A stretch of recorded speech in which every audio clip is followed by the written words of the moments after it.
ibu dan anaknya yang berusia 5 tahun di Cakung, Jakarta Timur sepekan jadi misteri.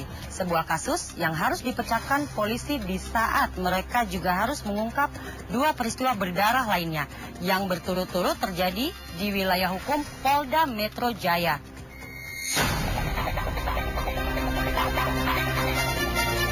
Kamis, 8 Oktober, seorang ibu dan putranya yang berusia 5 tahun ditemukan tergeletak bersimbah darah di dalam kamar di kediamannya di perumahan Aneka Elok, Cakung, Jakarta Timur. Kondisinya mengenaskan. Sang ibu, Dayu Priyambarita, yang berusia 45 tahun, tergeletak di atas ranjang dengan luka tikam di sekujur tubuh. Sementara putranya, Yoel Immanuel, terkapar di lantai dengan luka tikam di leher. Berapa luka tusuknya? Tidak. Berapa luka? Hanya leher. Ada di leher. Ada berapa banyak? Ditusuk apa Ditusuk. Ya, ditusuk. Berapa banyak luka? Ya, untuk ibunya kurang lebih 3 ya. Karena ini masih belum kita balik. Makanya ke depan anaknya 2 tusukan. Ini adalah ilustrasi kedua korban saat ditemukan. Posisi mereka diadaptasi persis seperti foto identifikasi polisi. Mayat ibu dan anak itu pertama kali ditemukan Heno Pujoloksono, suami korban. Saat itu, Heno baru pulang bekerja, mendapati istri dan anak bungsunya tergeletak di kamar utama. Kejadian yang tadi diperkirakan jam 3, jam 4. Dari hasil pemeriksaan medis, ini belum 6 jam dari sekarang. Jadi ini korban, ya seorang ibu dan seorang anak-anak. Hal ini diketahui setelah bapaknya suami baru pulang kerja. Polisi yang menyelidiki peristiwa itu mengumpulkan semua benda yang bisa dijadikan petunjuk. Mereka juga mengerahkan anjing pelacak menyisir sekitar lokasi.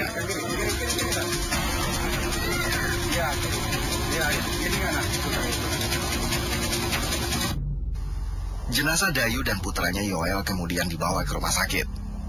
Hasil otopsi, keduanya diperkirakan tewas antara jam 3 sampai jam 4 sore, sekitar 1 sampai 1,5 jam sebelum ditemukan pertama kali oleh suaminya.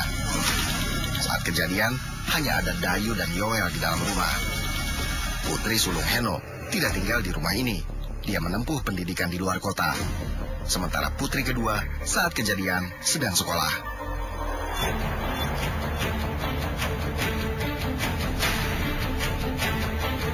Ada 2 pembantu rumah tangga yang bekerja di rumah ini.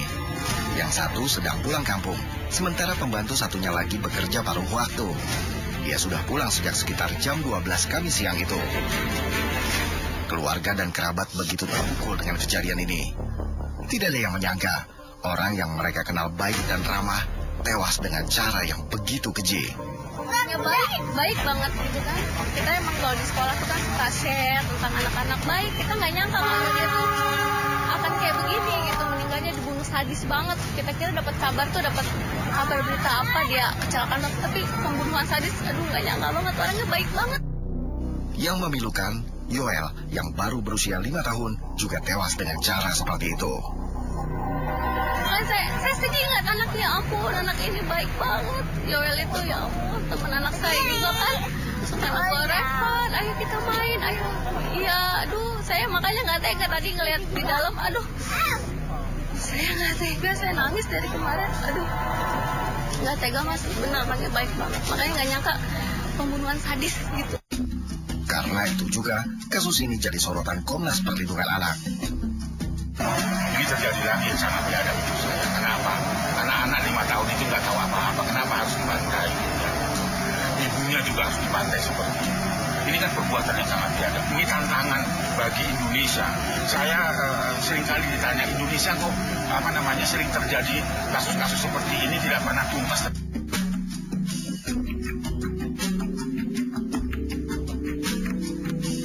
Polisi memastikan kasus ini bukan perampokan. Benarkah pelakunya orang dekat korban? Cakrawala Kriminal segera kembali.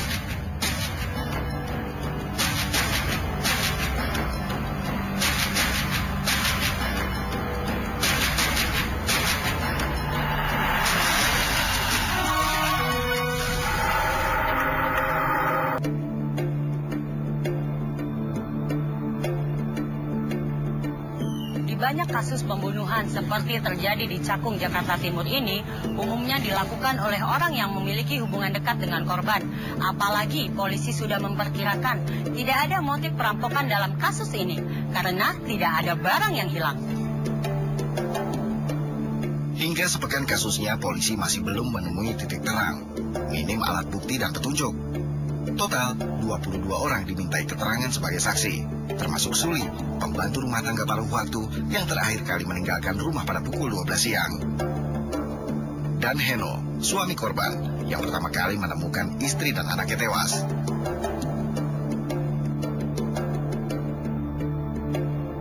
Suli tinggal tidak jauh dari rumah korban. Sudah 5 tahun dia bekerja. Seperti biasa, dia bekerja sejak pagi dan pulang sekitar zuhur. Siang itu sekitar pukul 12, Suli pulang meninggalkan rumah keluarga Heno. Seperti biasa, Suli hanya menutup pintu dan pagar rumah dari luar, tidak dikunci. Tidak ada gelagat apapun. Saat ditinggalkan, di rumah cuma ada Dayu dan putranya Yoel. Mulai pagi itu saya sampai 12 tuh sendiri nungguin ibu dulu. Ibu itu dari sekolah kalau nggak les itu jam 11 sudah pulang. Tapi kalau bocahnya itu les jam 11 lebih. Pas saya pulang itu jam 12. Sekitar pukul 5:30 sore, Heno pulang. Heno adalah pengusaha kayu yang membuka bisnis di daerah Bintara, Bekasi. Heno membuka pagar yang tertutup, tapi tidak terkunci. Begitupun dengan pintu rumahnya. Di dalam rumah, Heno mendapati istri dan anaknya bergelimpangan bersimbah darah di kamar utama. Polisi memastikan Heno menjadi saksi utama dalam kasus ini, karena memang dialah satu-satunya orang yang pertama kali menemukan istri dan anaknya tewas. Tetapi polisi meyakini kecil kemungkinan Heno jadi tersangka. Suami istri itu keluarganya harmonis. Keluarga yang harmonis. Kalau dari sisi suami yang berubah, itu 0,0%. Ada nggak Pak itu rekanan bisnis atau gara-gara apa gitu? Ini yang didalami. Ini yang didalami karena ada beberapa saksi yang perlu kita kembangkan kesaksiannya itu untuk mengarah kepada ya alibi-alibi dari orang yang sudah mereka kenal. Heno memiliki alibi cukup kuat karena dari hasil otopsi, Dayu dan Yoel diperkirakan menghembuskan nafas terakhirnya antara jam 3 sampai jam 4 sore. Sementara Heno baru tiba di rumah sekitar pukul 5:30. Dan itu diperkuat keterangan saksi di tempat bekerja Heno. Tadi sekitar jam 9, setelah sebelum dari jam 10 pagi dan pagi kalau pas kejadian itu sore jam 5-an dari sini, sekitar jam kurang lebih jam 5. Keluarga Heno dikenal cukup baik di lingkungannya. Mendiang istrinya, supel dan ramah pada siapapun.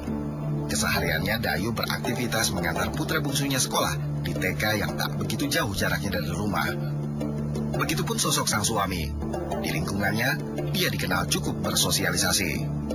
Pernah sering ketemu pada keperluan administrasi RT ya, pernah ke rumah ngobrol-ngobrol itu mah di rumah. Dan ngeluh juga permain ini, wah Pak, telah kehilangan nih motor saya, udah hilang lagi kemarin gitu. Kenapa Pak motor hilang kemarin? Di dalam rumah, keras diambil, dikunci pintu enggak? Ya itulah kadang-kadang lupa kunci pintu. Oh, pernah kejadian? Iya, kehilangan 2 kali itulah motor. Hingga Rabu 14 Oktober, polisi masih belum terbuka soal penyelidikan misteri pembunuhan Dayu dan putranya Yoel.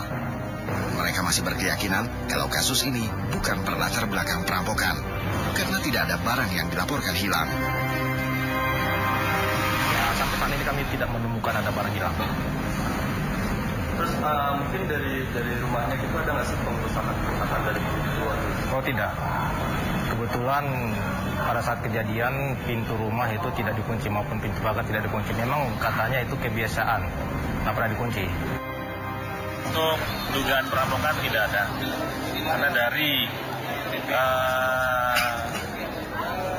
barang-barang yang berada di dalam rumah itu tidak ada kehilangan, termasuk tidak ada pengerusakan terhadap pintu-pintu ataupun lemari. Ketika itu, polisi juga meyakini pelakunya memiliki hubungan dekat dengan korban. Paling tidak, korban mengenal pelaku. Spekulasi pun sempat berkembang. Pembunuhan ini dilatar belakangi dendam.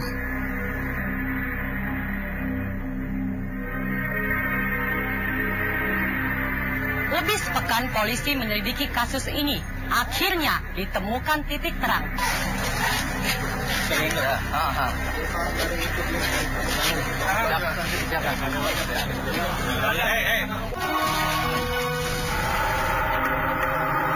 Setelah lebih sepekan, polisi akhirnya menyibak misteri pembunuhan ibu dan anak di Cakung, Jakarta Timur.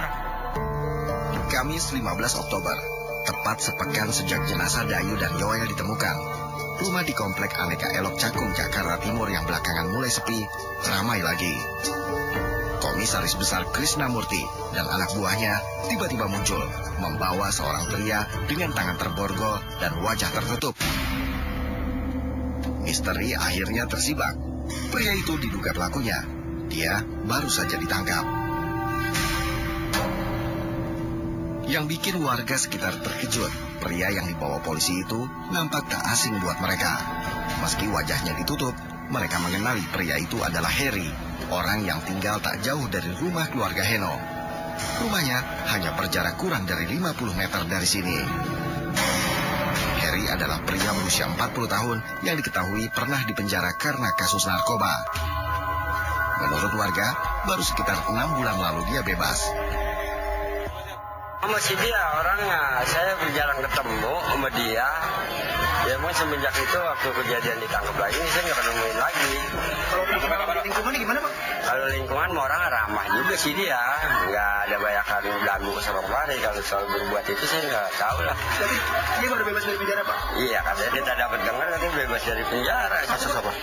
Ya kasus katanya narkoba orang. Kita biar katanya dekat ya kurang tahu juga dah kalau gitu. Krisnamurti saat itu belum mau blak-blakan memamerkan tangkapan mereka. Direktur Reserse Kriminal Umum Polda Metro Jaya itu hanya menyebut pria itu diduga tersangka. Sampai malam ini yang bersangkutan baru proses penangkapan, belum dilakukan penahanan karena kami cuma punya 1 kali 24 jam. Kami baru tangkap tadi pagi, jadi kami belum bisa publish tentang identitas, perbuatan, alat bukti dan sebagainya. Namun insya Allah besok jam 2 di Polda akan kami sampaikan detailnya karena kami masih perlu mencukupi 1-2 alat bukti terlebih dahulu. Ya, detailnya besok.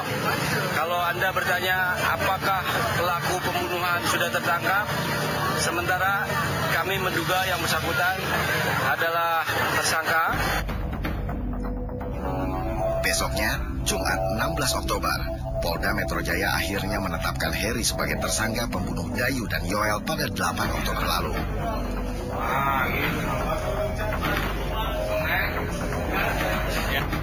Ada saksi-saksi yang menggambarkan tentang dugaan orang yang keluar dari TKP, kemudian analisa data terhadap residivis di lingkungan, kemudian surveillance terhadap potensial suspek. Jadi betul kami turunkan kurang lebih 30 tim surveillance untuk melakukan penyelidikan terhadap beberapa potensial suspek. Kami mengeluarkan scan wajah, nanti kami sampaikan. Dari situ kemudian kami mendapatkan gambaran wajah seperti ini, scan wajah. Ini adalah scan wajah yang digambarkan oleh ahli kami dari hasil penelitian terhadap penggambaran daripada para saksi. Nah, dari scan wajah ini kemudian kami menelusuri sudah. Oke. Menelusuri orang yang kami duga dan pada hari Rabu malam berdasarkan hasil laboratorium forensik sidik jari kami menangkap terduga pelaku atas nama HK. Ternyata motif Heri membunuh korban adalah perampokan.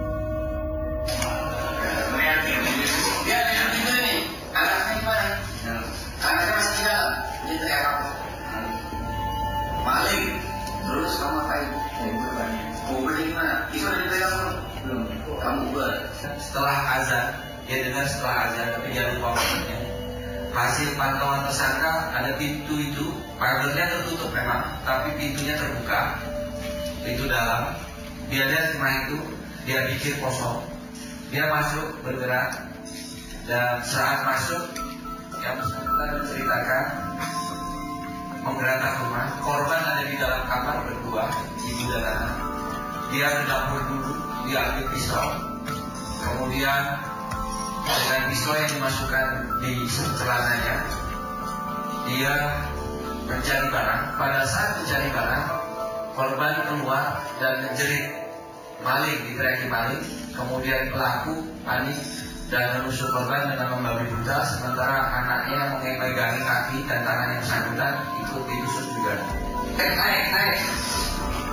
Satu, itu ada tertelangkap atau tertelungkup. Nah, terus, naik. Berapa kali dia tusuk? Dua kali, 3 kali ya, masih banyak kok.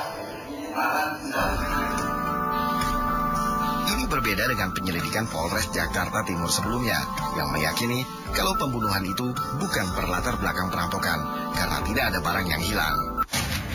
Dugaan perampokan tidak ada, karena dari barang-barang yang berada di dalam rumah itu tidak ada kehilangan, termasuk tidak ada pengerusakan terhadap pintu-pintu ataupun lemari, termasuk juga pintu utama yang ada di depan. Suami Dayu yang dihadirkan saat penetapan tersangka Heri di Polda Metro Jaya nampak begitu emosional. Jujur, secara dari saya berontak. Secara manusia, saya juga habis ini. Tapi kembali, aja jaga masalah yang harus dikasih. Kita berdana. Kita gampang, tapi memberi maaf sangat berat. Berkata Kapolres Polri, karena tidak ada terkait dengan hukum, ada harus tegakkan. Lagi-lagi, Krisnamurti dan jajarannya berhasil mengungkap pembunuhan sadis yang sempat sepekan jadi misteri. Kasus ini terjadi di saat Polda Metro Jaya tengah berjuang memecahkan misteri temuan mayat bocah dalam kardus yang juga selama sepekan sempat jadi teka-teki. Berturut-turut, kasus pembunuhan terjadi di wilayah hukum Polda Metro Jaya. Selain kasus pembunuhan ibu dan anak di Cakung dan mayat bocah dalam kardus di Kalideres, pada 10 Oktober juga terjadi peristiwa berdarah lainnya di Jalan Tanah Merah, Lapangan Kobra, Kelurahan Rawabadak Selatan, Koja, Jakarta Utara. Seorang bapak tewas bersimbah darah. Dia dibantai anak kandungnya sendiri. Hanya saja, untuk kasus ini, polisi tidak perlu bekerja keras menyibak misteri. Pelakunya ditangkap oleh warga sekitar. Dia adalah Sumirta, seorang pria berusia 35 tahun yang tega menebas leher bapak kandungnya sendiri gegara tidak dibelikan rokok. Menurut warga, Sumirta selama ini memang kerap melakukan kekerasan terhadap dua orang tuanya. Belum lama, dia pernah memukul ibu kandungnya sendiri dengan balok kayu, juga karena tidak dibelikan rokok. Jadi gara-gara dia dikasih kopi atau rokok ya? Iya, paling itu ngambek ya itu. Ngancam lah, kita gua bunuh gitu aja. Karena tahun kemarin jadi mamanya terbalok gitu. Tuntas kerja keras tim reserse kriminal Polda Metro Jaya mengungkap kasus pembunuhan yang berturut terjadi di ibu kota. Mereka kini bekerja lebih efektif, tidak hanya mengandalkan senjata, tanpa perlu melakukan kekerasan untuk membuat pelakunya tak berkutik. Dengan uji forensik dan DNA, polisi kini melakukan pembuktian secara ilmiah.